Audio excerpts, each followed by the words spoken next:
सबों को जय यीशु। आज का पहला पाठ पहला कोरिन्थियन अध्याय 13 में हमने पढ़ा है। अध्याय 13 का 13 कहता है, अभी तो विश्वास, भरोसा और प्रेम ये तीनों बने हुए हैं, किंतु उनमें प्रेम सबसे महान है। आज का ये पूरा वचन प्रेम दर्शाता है। प्यारे भाइयों और बहनों, संत पौलुस कहते हैं, यदि मैं एक भला मनुष्य की तरह स्वर्गदूतों की सभी भाषाएं बोलूं, भविष्यवाणी करूं या मुझ में समस्त ज्ञान प्राप्त हो, मुझ में विश्वास दृढ़ हो, चाहे मैं अपना सारा कुछ दान कर दूं, किंतु यदि मुझ में प्रेम का अभाव है तो इससे मुझे कुछ भी लाभ नहीं है। प्यारे भाइयों और बहनों, प्रेम क्या है? प्रेम ईश्वर है, प्रेम पवित्र आत्मा का फल और प्रेम दान है। परमेश्वर ने सृष्टि के आरंभ से पहले ही ये निर्धारित कर लिया था कि हम ईसा मसीह के पहलौठे पुत्र बनेंगे, पहलौठे दत्तक पुत्र बनेंगे। अध्याय एफेसियों के नाम संत पौलुस का पहला पत्र और 4 का 5 हम देखते हैं कि संसार की सृष्टि से पहले मसीह में हमको चुना गया। प्यारे भाइयों और बहनों, ईश्वर ने हम मनुष्य को इतना प्यार किया कि उन्होंने सृष्टि के आरंभ से पहले ही हमें चुन लिया, और ताकि हम ईसा मसीह के दत्तक पुत्र बने।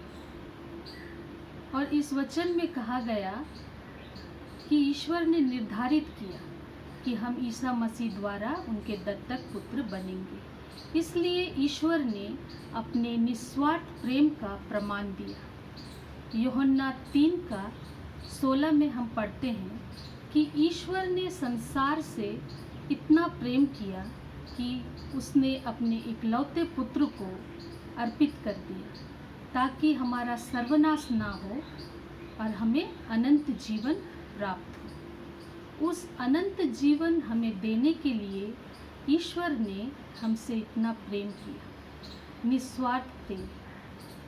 प्यारे भाइयों और बहनों, क्या हमारा प्रेम निस्वार्थ है? हम मनुष्य का प्रेम स्वार्थ और शर्तों पर टिका हुआ है कि हम उन्हीं से प्रेम करते जो हमें प्रेम करता है। वचन कहता है कि यदि हम उन्हीं से प्रेम करते हैं,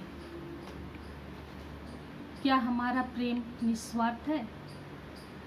हमारा परिवार में हम ज़्यादातर देखते हैं, अनेक क्रैस्त परिवार, चाहे क्रिस्तीय हो या अक्रिस्तीय, हम अपने घर के आसपास भी देखते हैं कि आजकल परिवार में प्रेम की कमी के कारण परिवार बिखर रहा है। चाहे वो पति पत्नी का प्रेम ही क्यों ना हो, पति पत्नी का बंधन जो बरसों से लोग बिताते हुए आए हैं, और क्षण भर के उस प्रेम के कमी के कारण उनका इतना लंबा रिश्ता टूट जाता है।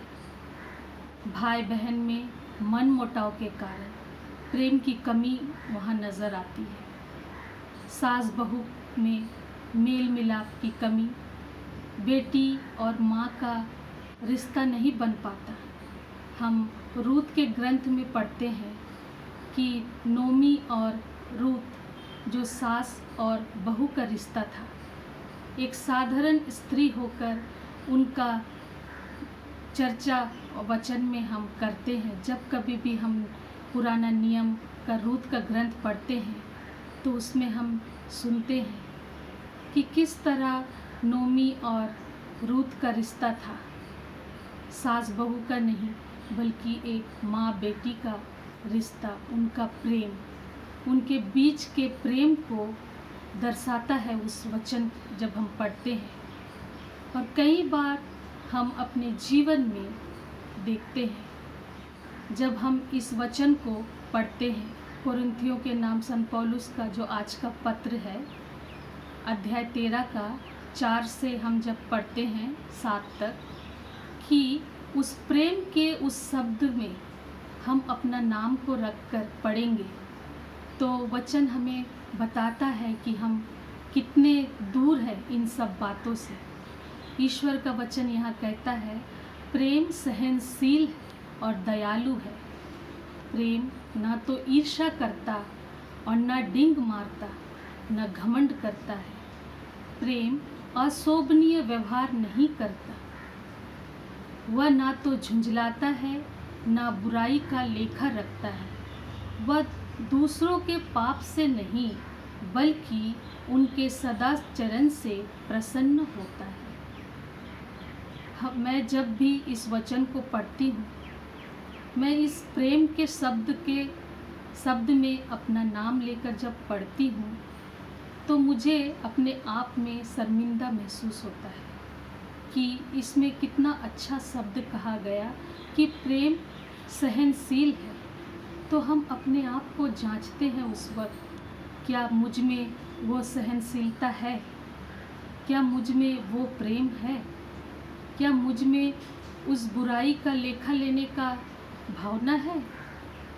तो हम अपने को उसी स्थान पर पाते हैं, क्योंकि हम मनुष्य कमज़ोर और दुर्बल हैं। और यहाँ ईश्वर का वचन कहता है कि अपने पड़ोसी, अपने लूकस अध्याय 10 पद संख्या 27 में हम पढ़ते हैं कि अपने प्रभु ईश्वर को अपने सारे हृदय से, अपनी सारी आत्मा से, अपनी सारी शक्ति से और अपनी सारी बुद्धि से प्यार करो, और अपने पड़ोसी को अपने समान प्यार करो। प्यारे भाइयों और बहनों, अगर हम इस दो जो नियम दिया गया है हमें, यदि हम ऐसा प्रेम करते हैं, तो हम संहिता का पालन करते हैं। तो क्या हम अपने पड़ोसी से प्रेम करते हैं?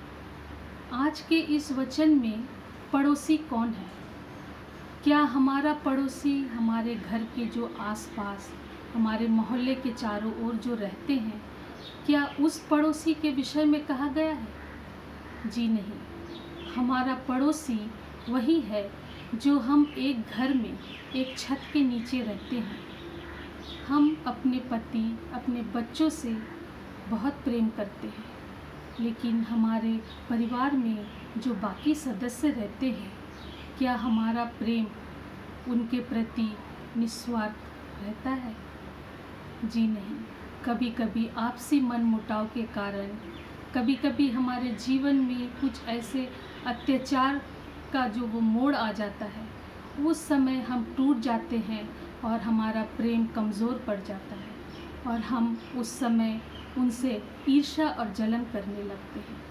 लेकिन हमारे अंदर अगर जिस तरह हम अपने बच्चों को, अपने पति, अपने पत्नी को प्यार करते हैं, तो वही प्रेम अगर हम उनके साथ करते हैं, तो ईश्वर का आशीष हम पर बरसता है। क्योंकि ईश्वर का वचन कहता है, अपने शत्रुओं से प्रेम करो, अपने अत्याचारियों के लिए प्रार्थना करो। क्या ये संभव है? जी नहीं। हमारा मन दुर्बल, कमज़ोर होने के नाते ये हमारे लिए असंभव है। लेकिन हमारे मन में अगर उनके प्रति प्रेम है, तो सब कुछ संभव हो जाएगा। ईश्वर का वचन हमें कहता है, रोमियो के नाम संत पौलुस के पत्र में अध्याय 12 और 9 में हम पढ़ते हैं, आप लोगों का प्रेम निष्कपट हो, आप बुराई से घृणा तथा भलाई से प्रेम करें। और 13 का 8 में कहता है, भाइयों और बहनों, जो दूसरों को प्यार करता है, उसने संहिता के सभी नियमों का पालन किया है।